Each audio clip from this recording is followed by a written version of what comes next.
All right, well, welcome everybody to the quarterly meeting of the Indigenous Climate Resilience Network, or ICRN as we like to call it. My name is Allie Scott. I am the Deputy Tribal Climate Resilience Liaison for the Midwest region. I work for the College of Menominee Nation in affiliation with the Midwest Climate Adaptation Science Center. And I'm co-hosting this ICRN meeting with my colleague, Sara Smith. Sara, would you like to introduce yourself? Sure. Sagoli, everyone. I'm Sara Smith. I'm the Midwest Tribal Resilience Liaison with Allie out of College Menominee Nation and with the Midwest CASC. Cool. Thanks so much, Sara. And so you'll see on our welcome screen, we have a new ICRN logo that we're hoping to have finalized very soon. And we're very excited because our intern, Emerald, is on the call with us today. Emerald has been an intern with the ICRN network for the last few months and has been doing some really great work helping us with our website. Emerald, can I put you on the spot and could you say hello and introduce yourself real quick? Yes, hello. My name is Emerald Otradovic. Yeah, I've been here or working as an intern for since January, and I've been having a good time with it. So yeah. Awesome. Thanks, Emerald. So we're really happy to be working with her to make our network stronger. And so just a couple announcements before we go into our speaker for today. So first is that we wanted to highlight an exciting event that is happening this fall. We will be having the 4th Shifting Seasons Summit. This event's going to be focused on implementation of climate resilience, and it will be hosted here at Menominee Casino Resort in Keshena, Wisconsin. So that will be happening September 30th through October 4th. Registration will be up very soon on the website, so please keep an eye on that, and you'll hear from us on our listserv when that is live. And if you're not currently part of the listserv, you can join. Another thing that we want to highlight is that our next ICRN quarterly meeting will be in September, so Tuesday, September 17th at the same time, so 1 p.m. Central Time. We'd love it if you can join us then.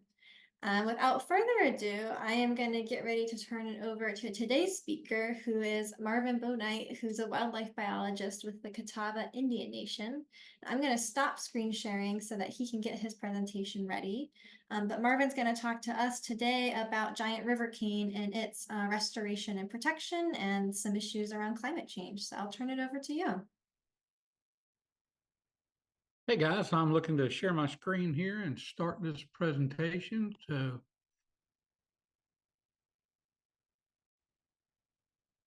here we go. Everybody see that? Awesome. I see nodding heads. That's awesome. That's good to see. Well, guys, my name is Marvin Bouknight. I had the pleasure of speaking at Native American Fish and Wildlife Society meeting this, I guess, a couple months ago. And I was mainly talking about rivercane because one of the issues that we were discussing at that conference was invasive species. And Allie reached out and said, with what they're discussing, she thought it would align pretty well, and it kind of does align pretty well because it really kind of gets you to think about stuff, right? It really kind of gets you to think about your current projects and how climate change can and will affect those projects. So that's kind of what I want to discuss with you today. We're doing some good stuff. Rivercane is culturally significant to Catawba Nation, as it is with many southeastern tribes, mainly for basketry, but also for flutes, for blowguns, and all kinds of things. Even with Catawba, they use rivercane to make pottery tools. So rivercane has been culturally significant, and so one of the issues we've dealt with is lack of giant rivercane. There's some remnant populations there. So we'll talk a little bit more here in just a second about the importance of rivercane to Catawba Nation, and hopefully it will ring true with some of you as well. But then kind of what we're doing and some of the ideas and work we're doing around rivercane, and then we'll kind of talk about what the effects of climate change can be upon that work, and also hopefully some little nuggets for you guys to think about when it comes to rivercane. So, and then I think at the end of the presentation, there'll be some times for some questions and stuff like that. And when we have questions and everything, and y'all ask great questions, I'll be sure to make up good stuff so that at least it sounds good, right? That's what we want. So here we go. So this is the Catawba Nation. If you see over here to the right, you'll see the historical boundaries, if you will, if there is such a thing as boundaries back then, but you see the areas where Catawba occurred mainly. And now today, as you see with that little red circle, that's pretty much what's left of Catawba Nation. This is the reservation. There are actually two sections. One's called the Old Res, which is the old reservation, and the other one is called Green Earth. And those are both sites of residences for the tribe. We also have a farm that has not been brought into trust yet, but a small farm that we use to produce vegetables and stuff. And then we also have a 300-acre punching preserve that we utilize. So it's the work that we're doing on the old reservation around Rivercane. So Rivercane, I think it's funny, when I first started doing this work, I was surprised how many people didn't really know what Rivercane was. Most people are not able to tell the difference between Rivercane and, of course, the invasive golden bamboo or other species of bamboo. So there is education that is really required around Rivercane. It is a native cane, and Rivercane is a grass. So what is Rivercane, and why do we decide to do this for a project? Well, first of all, we need to do a multi-year project to map current locations of native Rivercane on Catawba Nation's properties. Then our next step was to try and figure out how to propagate Rivercane, because Rivercane is extremely difficult, if not impossible, and some people have done it, but it's not effective, from seed. But because their seed events are so few and far between, and then following a seed event, the plant dies, that's really not a good way to recover this plant. So what we had to do is try to work on and develop some propagations. And we do that mainly through rhizome growth and rhizome transplant. We'll talk about that in a little bit too. Also, we need to document and facilitate the removal of exotic and non-native species that compete with Rivercane. Now, for us in South Carolina, Chinese privet, Elaeagnus, which is autumn olive. We also have Japanese honeysuckle, and we also have multiflora rose. Those are the biggest ones that we have to deal with that really outcompete Rivercane. So the why is, of course, Rivercane, like I said, is culturally significant. Musical instruments, baskets, jewelry, structures, fences, weapons, all kinds of things. The important thing to note is over 98% of the Rivercane that was once around is now gone. It's mainly due to development. It's mainly due to livestock and agriculture, because livestock, pigs and cows, found the rhizomes very nutritious. Also, where Rivercane grows also is very good soil for crops. So a lot of that land gets cleared, and of course they come in and plant crops for that. Basketry is a cultural craft, and like many cultural crafts, there's gaps between generations of tribal members that know how to harvest, prepare the materials, and actually weave the baskets. And then there's a gap between the new generations. So when you don't have that oral history being passed down from generation to generation, and that in-person teaching that occurs from elders to new folks learning, that makes it very difficult to carry on those traditions and cultures. But the thing that exacerbates that is the fact you don't have the materials to do that. So you really don't have the Rivercane to continue Rivercane basketry making. So our goal is to try and develop, one, areas of Rivercane to reestablish, but two, also try to figure out a way that we can get large diameter culm Rivercane, because that's what's used for basketry. The small, tiny stuff is not used. We need bigger stuff, 3/4 of an inch to an inch plus for making these baskets. So that's our challenge. And that's what we've been working on the past 3.5 years. So environmentally and ecologically, right? We know that Rivercane is fantastic. And you see the cultural reasons, but there's also a great environmental and ecological benefit for Rivercane. If you ever look at Rivercane, you can even look at bamboo because they grow very similar. You can look at them and see how the rhizome and root system intertwines and locks and creates such a complex network of fibers and structures that anchors soils and stream banks and actually kind of helps keep erosion at bay. So Rivercane is also, in addition, because it does like to have its feet wet. Let's just talk about Rivercane just for a second. It does, the giant Rivercane likes to have its feet a little wet, but it doesn't like to have it wet a lot. Here in South Carolina, we have all three species of Rivercane. Arundinaria is the genus. Gigantea is the giant Rivercane. Tecta is the switch cane. And some of you may know switch cane, like I learned to know switch cane, which is you've got to go pick your own switch when you're not behaving. That's where that got its name. And then you also have Appalachian hill cane, which is, believe it or not, a deciduous river cane that was thought only to grow up in the Appalachian Mountains. But guess what? We discovered it on Catawba property, and we're in the Piedmont of South Carolina. So that's kind of an interesting thing. So we got all three, which is really cool. But river cane, both Tecta, the switch cane, and the Gigantea can help stabilize stream banks. They can also improve water quality. They have shown to be incredible at being able to trap sediments. They improve water quality by trapping the sediments, they trap nutrients, and they can also remove groundwater phosphates and groundwater nitrates.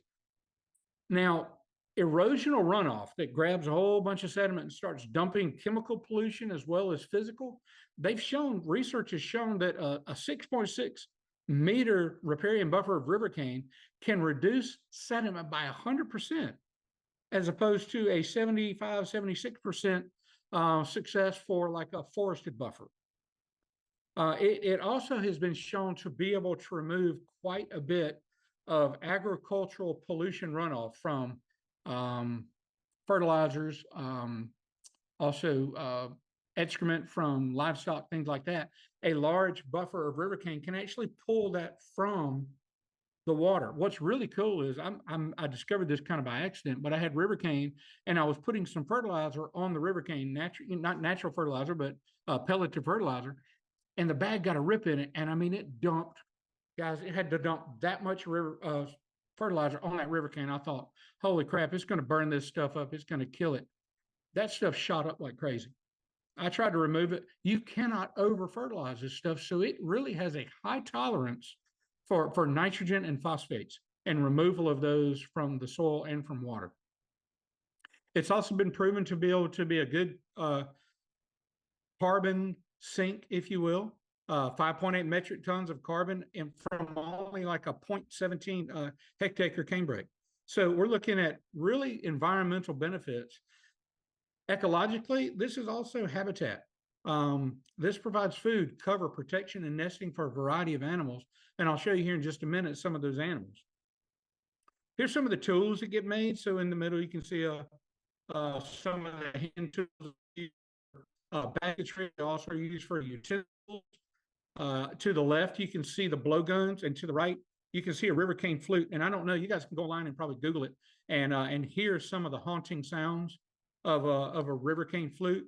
I've always said that I feel like when I hear that, you can almost hear the Catawba River flowing through that flute when we hear some of the folks here play them.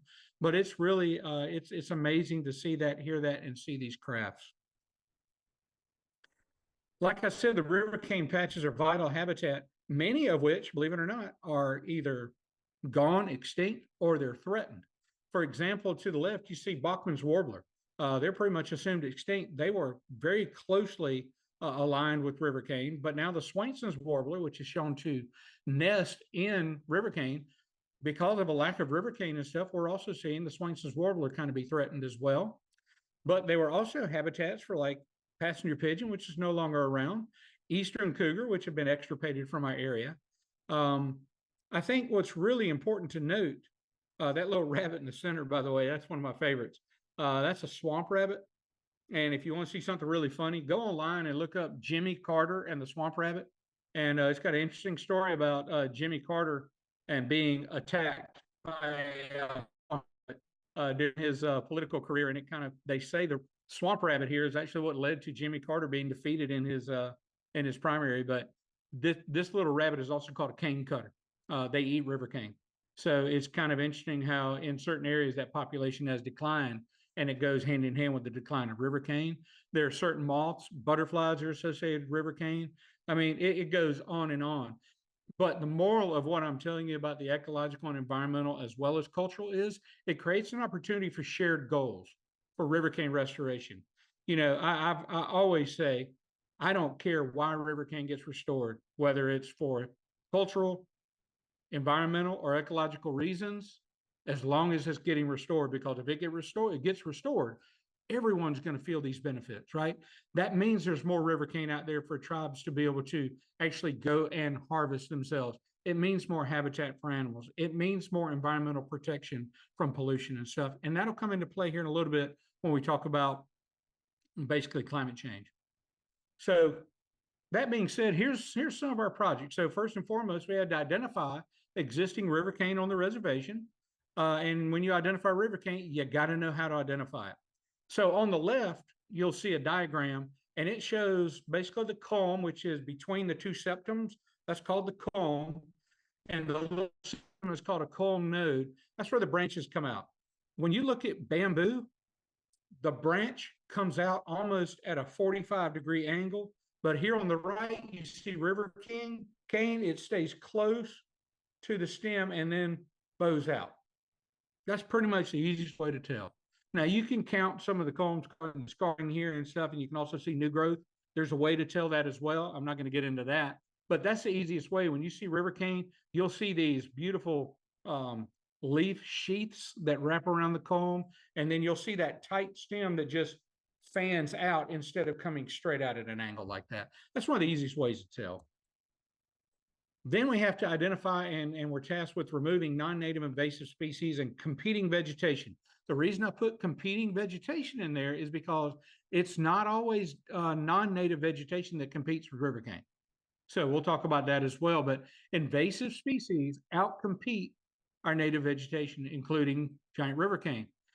Now, not only from the ground up does it outcompete, but it also grows faster and then grows over the top of Rivercane and shades out Rivercane, eventually making room for other non-native and invasive species to grow. They compete with our native species for these resources, and nuisance species, they can vary from place to place.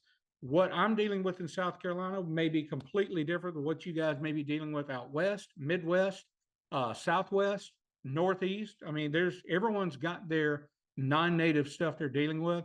But for us, Chinese privet is probably number one.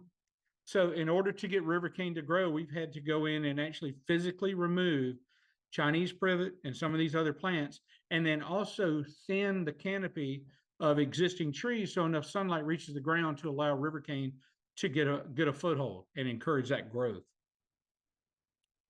This is Chinese privet, and you're going to notice one thing about Chinese privet. It's extremely difficult to remove, but it also produces thousands and thousands of berries that add to a seed bank that is almost impossible to outlast.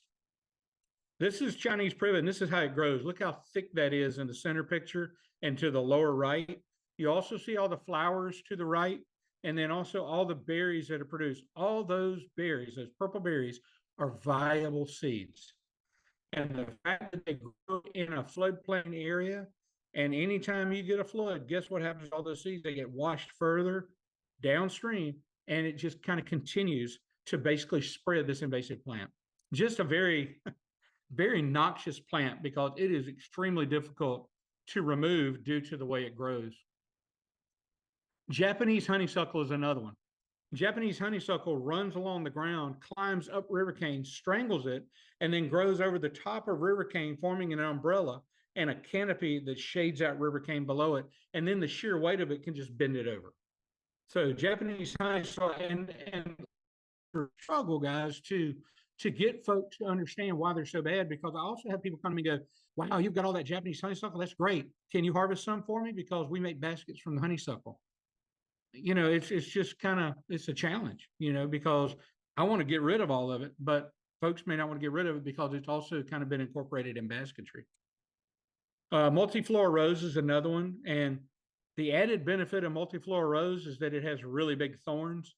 So in addition to being very vigorous and very dense in its growth, it also has thorns, which makes it even more fun to take advantage of and get out. And then thorny olive, autumn olive, any of the Elaeagnus species, that grow. The good thing about some of these is they're big bushes and shrubs, or we can go in and take them out at a central trunk and pull that whole mass out and then treat the stump and get rid of that. It's a lot more difficult to deal with something like multiflora rose or Chinese privet or Japanese honeysuckle because there are many points of origins from the soil, not just one big trunk. So I'm gonna do a product plug. I don't know if you guys have ever heard of this big daddy called the Extractigator. So the Extractigator, you can physically pull small saplings out of the ground. It works on leverage, and it's one of the best products I've ever met because I can throw it in the back of our side-by-side and go down, and instead of having to cut and then do stump treatments with a glyphosate, in a lot of situations, I can just rip this thing out of the ground, roots and all. And it works very, very well. It'll work on, I've been able to pull trees that have a 2-inch, even a 3-inch wide trunk to get a tree. If it'll wrap around the trunk, you could probably pull it to the ground. And it even works in almost like a ratchet type situation. So you can find that online. And if you want to email me or something like that, I'm more than happy to share the link for that. But it's a cool product if you don't want to use any herbicides or anything like that. But I think most of you out there, if you are aware of the issues we have with invasives, you have to treat chemically and mechanically. You can't just do mechanically. That's a Chinese privet. That's what we call the octopus. Look at that root system. That is so difficult, especially when it's intertwined with other roots and other privet roots as well. It's a real pain to get out. So what we do is we come in, we cut them, and then we use about 18 to 25% glyphosate, and then we use a plant dye to show the stumps that we've treated. When we've gone in, we've been able to use chainsaws, loppers, anything like that, and anytime we cut it off at the base, we paint the stump with the glyphosate. We don't go in and spray.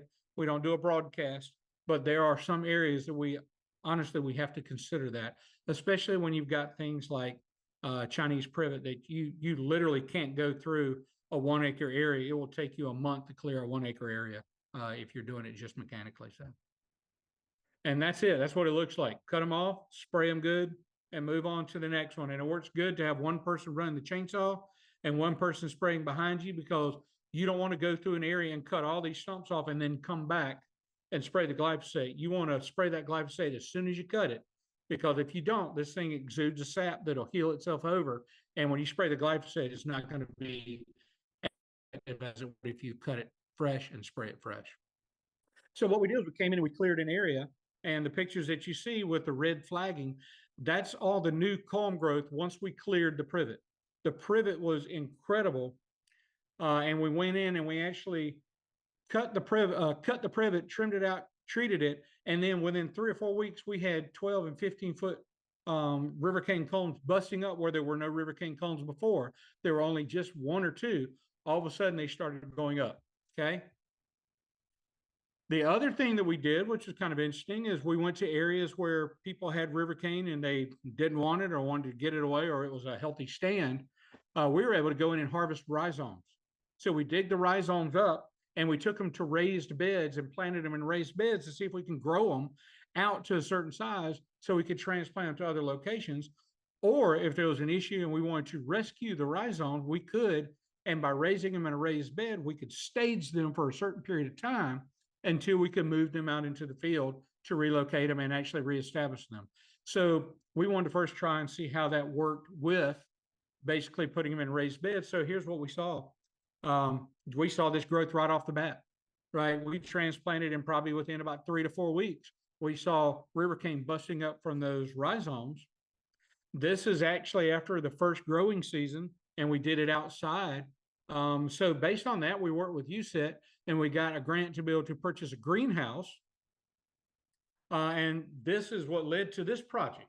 We were able to purchase a greenhouse, and we built raised beds in the greenhouse itself. And we went out to a location where they were going to clear, and there was Rivercane. And we were able to go in with a skid steer and the forks and be able to lift up the rhizomes. And you can see there on the left, harvest rhizomes. Our target was to harvest rhizomes that were 12 to 18 inches and had multiple septums in there, like you see in the culms.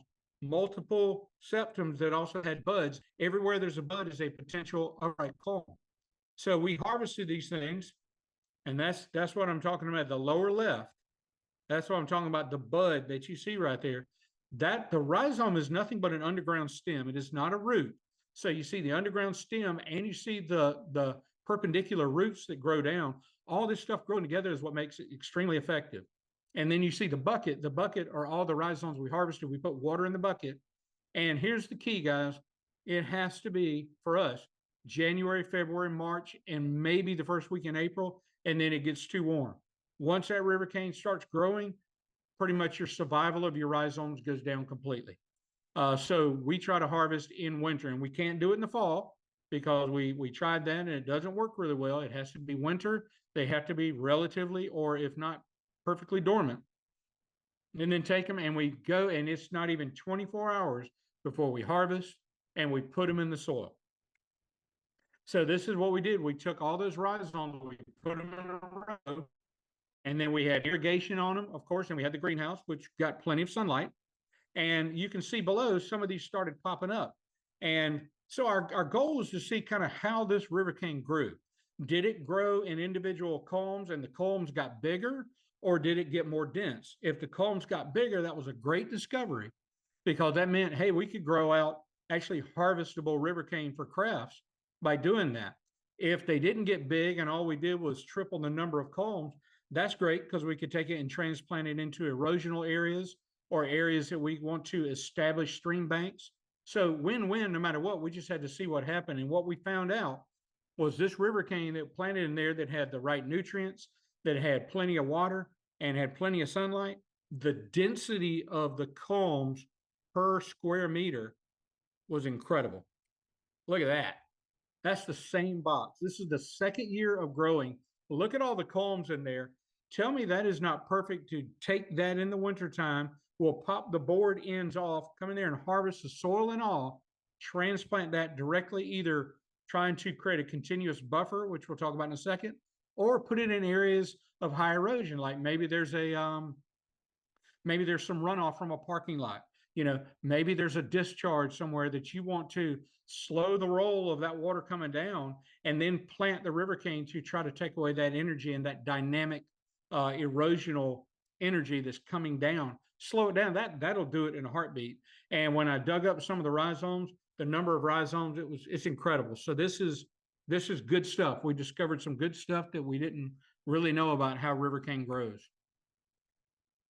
The other project that we had was we identified some rivercane growing near us on county property next door to the Catawba Indian Reservation. And we worked out an agreement with them to allow us to come in and do what I like to call chunk and plunk, which is dig up a chunk of rivercane and plunk it into an area on Catawba land. So that's kind of what we did. Came in with a front end loader, and this is good. This is like 15 foot tall rivercane, and some of the culm diameters were probably 3/4 of an inch. So we come in, we scoop them up, as you see from that upper left and to the right, and then we bring them up. Oh my gosh, y'all, this hill was probably like that, so we had to climb up out of the hill, and then we put the rivercane clump on a flatbed trailer with plywood and pallets. So we put the pallet down, put the plywood, and then put the rivercane on top of it. That way we can come along with a forklift, lift this or skid steer, lift this stuff up and put it in place. And so we prepare the ground, get it free of roots, loosen the soil up really, really good. And then we slide the rivercane off the plywood, tuck it in really good, put dirt around it. And to the lower right is what you see. That was our efforts. And what we've seen is once you get this rivercane in place and it's established for a year, all of a sudden it starts sending out rhizomes, and then you start seeing new culms. Our goal is to use this method to create a continuous barrier. We've got a section where there's probably about a 1/4 mile of no rivercane, dense rivercane, none. So we're going to connect that together to make one continuous riparian buffer if we can. The other thing I wanted to see, hey, can we use rivercane rhizomes that we grow or that we harvest, take them and use them to help stabilize a stream bank? So we came in and tilled up this ground all around that we've had a lot of erosion and loosened the soil up. Okay. We removed big, heavy roots and things like that. We prepared that ground, smoothed it out. Then we got free labor from Vanderbilt University. They came in and helped us out. What we did was we harvested all of our rhizomes and we put them on the ground and we covered them up, tamped them in. We told them exactly what we wanted to do, how we wanted to do it. Okay. Then we came along with a matting, a vegetation matting, but we didn't use the monofilament stuff, guys. We found that there's a Haynes, a geotextile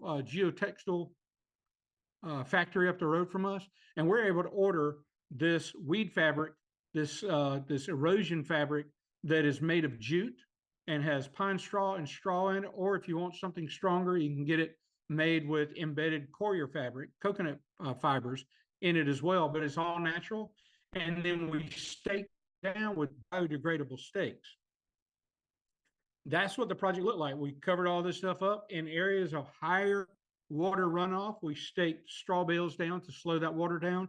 And then our fingers were crossed and we're hoping, all right, let's hope the Rivercane busts up. And sure enough, it's starting to bust up through the fabric. Now we've identified another issue, which is there is so much canopy coverage over the top of this project. Sunlight is not getting down to it. So the growth is a little bit sparse. So we're going to come in and we're going to remove some small trees that happen to be removing sunlight from hitting the ground there. And these are not culturally significant or ecologically significant trees from the standpoint of like the type. There's plenty of them around. They're not going to be endangered, and they're smaller trees. So we're going to come in and thin the canopy of those trees to allow more sunlight to go down, but we feel really good about this project. And so we've identified yet another way to utilize Rivercane in the environment to encourage more sections of Rivercane and more of the Rivercane population on Catawba Nation.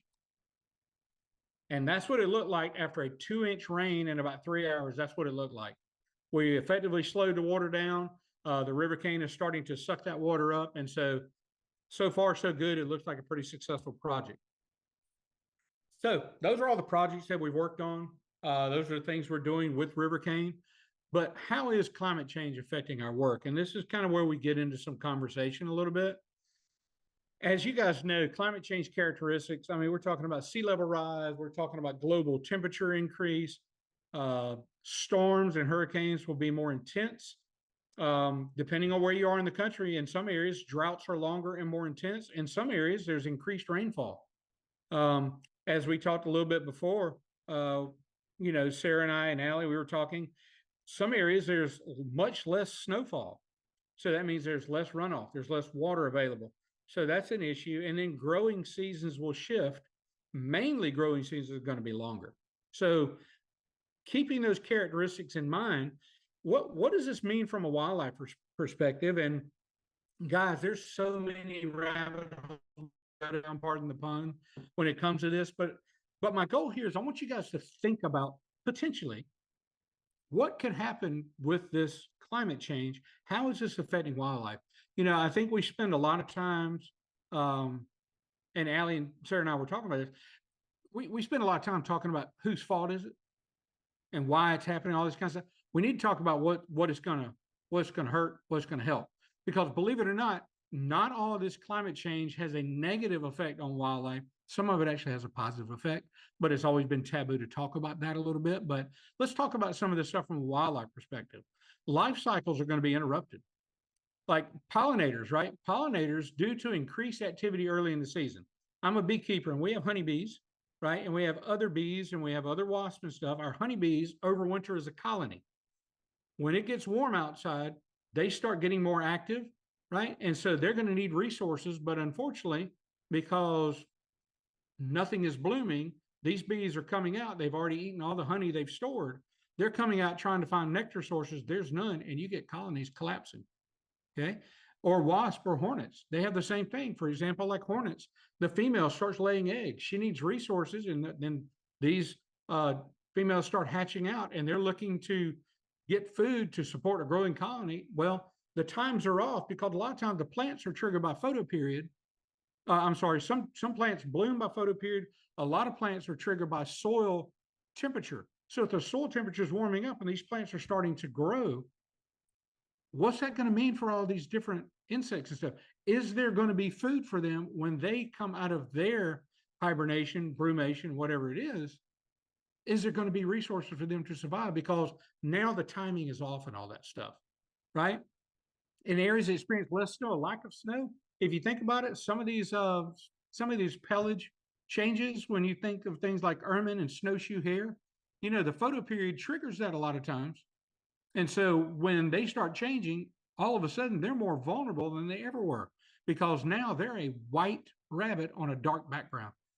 Those are some of the things that happen too. Hibernation can be shortened, and because of early emergence, there's a lack of food. And this is especially dangerous for things like animals like black bears that give birth during hibernation, right? How about bloom and fruit production, right? Warming soils cause things to sprout. And the altered timing actually affects their ability to reproduce effectively. And so fruiting and germination occurs at less optimal times and also can be less yield. For some plants, it's great that the growing season is going to be extended.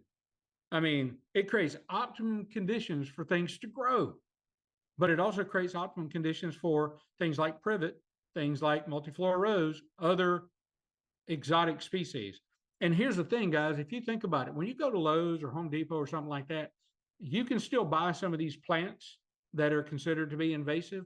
Many of them come from subtropical areas. So an extended growing season with a lot more moisture means more optimal conditions for those plants. And that's not a good thing. Migration patterns also will be disruptive. Have you ever thought about the timing of migration? Birds are triggered a lot of times by the photoperiod to the hormonal changes to start migrating. And when they start migrating, they are migrating through, and it kind of coincides with the timing of maybe berries and fruits and things being available and seeds being available on their, well, if they're migrating and the seeds have already been produced, the fruit's already been produced, all of a sudden these birds don't have any fuel, don't have any energy for the migration, especially when you look at things like hummingbirds.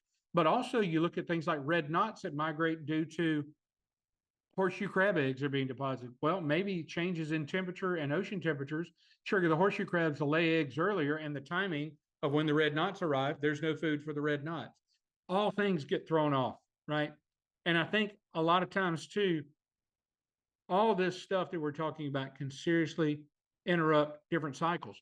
But it's not always a negative thing, because I also do a lot of bat acoustic mapping and things like that. We have seen that some bats actually don't hibernate for as long.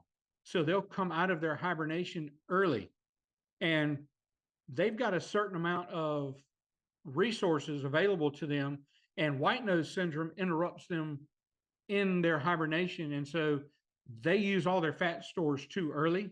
And that's why white nose syndrome affects bats so much, right? Well, with a much less shorter winter, a much less shorter hibernation, and an insect start emerging, these bats, actually, it's been shown that some bat species, little brown bats, things like that, are actually benefiting from the climate change, not necessarily being negatively affected. So it kind of works both ways in certain things. How does this affect our Rivercane efforts, and how can this affect you potentially? Well, we've got an increased growing season for growing out Rivercane. Yay, that's great. But it also means increased growing season for invasives. Increased growing season also affects our budget items, such as contracted labor, chemical supplies that we need.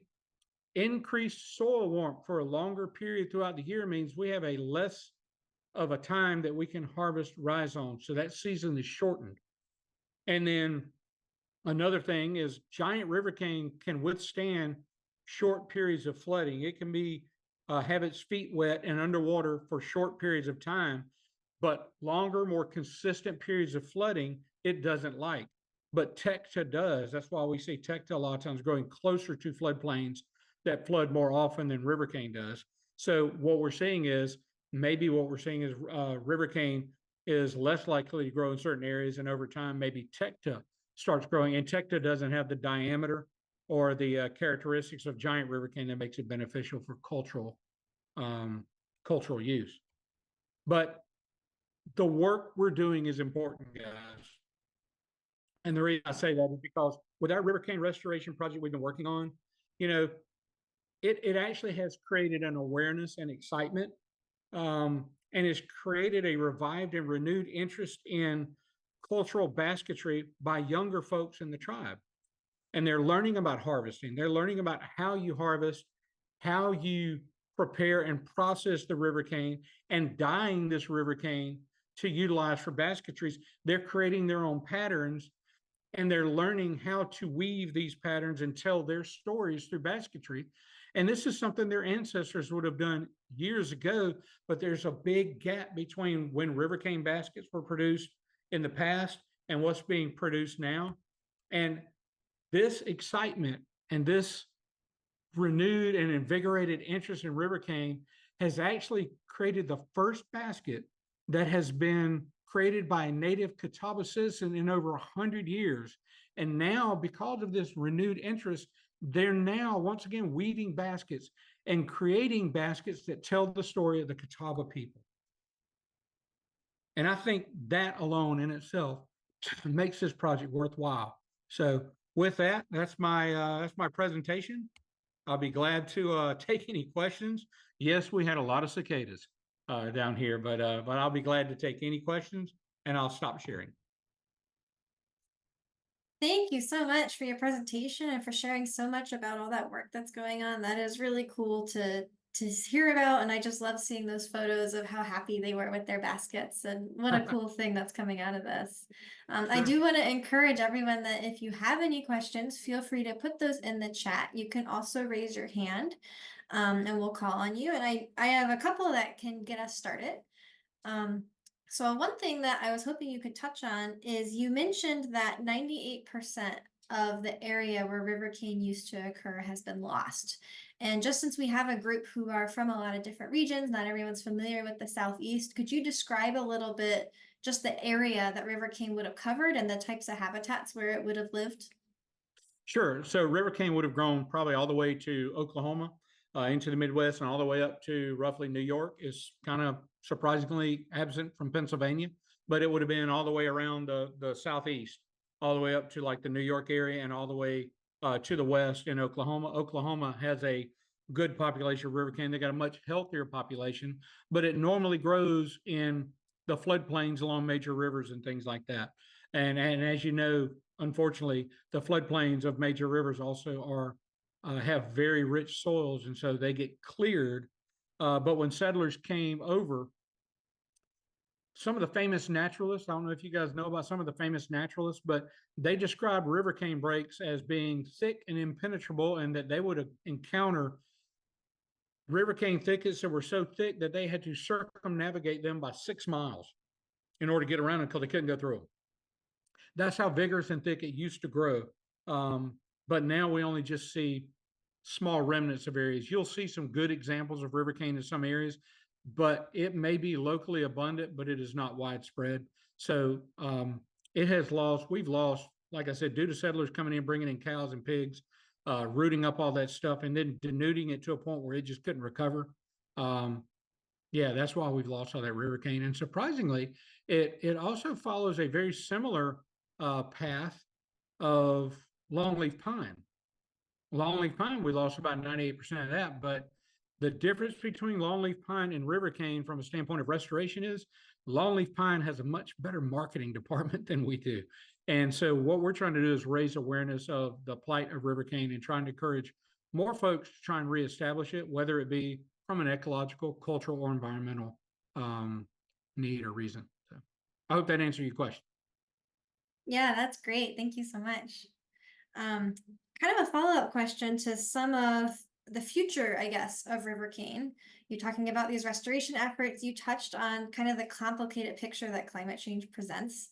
There's all these different things interacting. I know that invasive species or non-local beings are a big focus of your program, and that they could also be impacted by climate change. And so just in terms of the general vulnerability of giant rivercane, would you say that on its own, it's pretty vulnerable to climate change? Do you think that the picture might look hopeful under climate change? Is it a mixed bag? If you could just talk a little bit about what projections might be for this being. Sure, I think it's a mixed bag, and the reason I think it's a mixed bag is because I believe with the warming trend with the climates, it can suffer because I don't think we yet understand enough about how to propagate rivercane effectively enough and provide the nutrients and the sunlight and everything it needs in order to be able to, once again, almost create a monoculture. So I feel like funding is a big issue, right? So anytime you do invasive removal, whether it be Rivercane or anything, when you do invasive removal, it is labor and monetarily, it is intense. But you can't just do it once and let it go. It's got to be revisited, kept up with. So it's a multifaceted issue that I honestly I don't feel great about. I mean, I like the new attention and the attention that Rivercane is getting. I like the fact that people are starting to be aware of it from a cultural and environmental ecological significance. But one, we haven't reached that point where, you know, everyone's starting to do it. But I do believe that the issues that are going forward with the warming climate here in the South, I'm really more concerned about increased rainfall, establishing it. But out west, I'm also concerned about the droughts because Rivercane needs water. It needs to have water. So it grows in areas of periodic flooding for a reason. You know, when you go to a beach, you have certain plants that grow where they get touched by the tide, you know, every tide cycle. And then you got some that only get touched by spring tides, you know, when you have heavy full moon tides, things like that. And then you got some that don't get touched at all. They grow there for a specific reason. And so whenever you change the dynamic of where those plants are growing because you're changing the path of water, so that means like with, you know, melting glaciers and we're seeing a rise in the seawater, those plants that used to get their feet wet now are being submerged. Those plants that used to be submerged occasionally now get immersed every tide swing, and those that weren't getting touched are now getting touched. It changed the entire dynamic.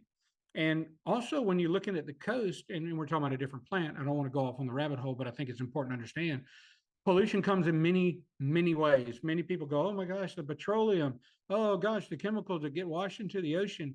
Many people don't realize fresh water is a pollutant. When you've got plants that are brackish or they like a certain amount of salt, when you got impervious surfaces and you're dumping all the rainwater into a discharge area, you're going to kill everything in there that requires a certain level of salt because you're flooding it with fresh water. And a lot of people don't think of that. It's the same with Rivercane. When it grows in a certain area, and maybe it's starting to flourish, but now that we've got to change, we have to understand what and why Rivercane grows where it does. And if we're reestablishing it, we need to take into account some of these future challenges that we're going to have and try to choose wisely where we propagate and put Rivercane.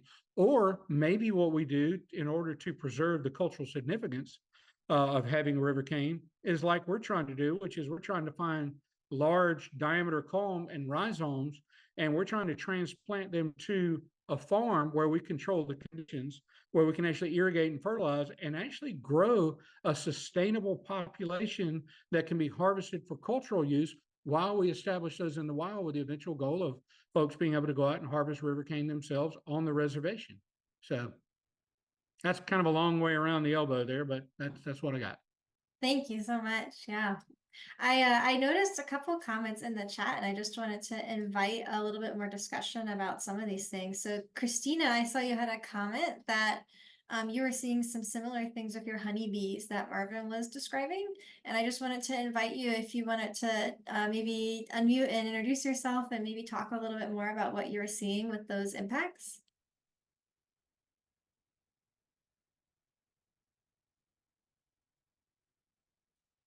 Hey, good afternoon. Yeah, I just wanted to echo, I think you had talked earlier about your honeybees. We've seen that in northern Minnesota as well. This summer, we had a really early spring that was really warm. So I seen our honeybees out of their hive the end of January, which is really scary. Yeah. And then we had a cold, and then it for me here in South Carolina. That's scary for me too. Yeah, I was talking to some other people in Ames, and they said that they were seeing bumblebees a whole month earlier, and